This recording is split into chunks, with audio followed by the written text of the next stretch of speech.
கதிரைவேறு பிள்ளை இன்றைக்கு தமிழ் அகராதி டிக்ஷனரி என்று சொல்லப்படுகிற அகராதியிலே கதிரைவேறு பிள்ளை 1874 1907 வரை வாழ்ந்த அவர் யாழ்ப்பாணத்திலிருந்து தமிழ்நாட்டுக்கு வந்து அவர் ஒரு சதாவதானியாக திகழ்ந்தார். சதம் என்று சொன்னால் 100, அவதானம் என்று சொன்னால் அவதான கலை. ஒரே நேரத்தில் 100 விஷயங்களை நினைவிலே வைத்துக் கொள்ளக்கூடிய அவர்தான் தமிழ் பேரகராதியை தந்தார். வஉசியை நாம் கப்பலோட்டிய தமிழராக நினைக்கிறோம். 1872 1936 வரை மெய்யறம் என்கிற ஒரு நூல், அவருடைய அருமையான நூலை தமிழ் டிஜிட்டல் லைப்ரரி.comல போய் நீங்கள் தேடி பாருங்க. அவருடைய பிலாசபி, அவருடைய தத்துவ பார்வையை நீங்கள் பார்க்கலாம்.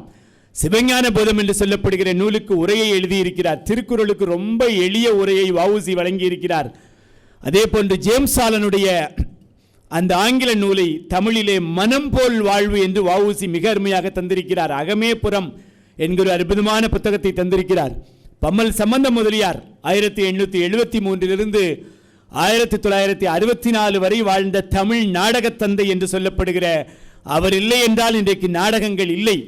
சதாவதானி செய்குதம்பி பாவலர் எடலாக்குடி என்கிற ஊரிலே பிறந்து சீராப்புராணத்துக்கு உரை எழுதி கதராடை உடுத்தி கொண்டு காந்தியை போல குல்லாவெல்லாம் வைத்துக்கொண்டு நெல்லையப்பர் கோயிலிலே சென்று அந்த நெல்லையப்பர் கோயிலில் இருக்கக்கூடிய நின்றசீர் நெடுமாறன் கலையரங்கிலே அருட்பாவா மருட்பாவா என்ற ஒரு மிகப்பெரிய சொற்போர் நடந்த போது அந்த நிலையிலே ஆதரவாக நின்று சதாவதானி அவர்கள் பேசியிருக்கிறார்கள். நபிகள் நாயக மான்மிய மஞ்சரி, ஷம்சுதாஸின் கோவை, திருமதினத்து அந்தாதி, கல்வத்து நாயகம், இன்னிசை பாமாலை என்று சொல்லப்படுகிற இஸ்லாமிய இலக்கிய முன்னோடியாக திகழ்ந்த சதாவதானி செய்குதம்பி பாவலர்.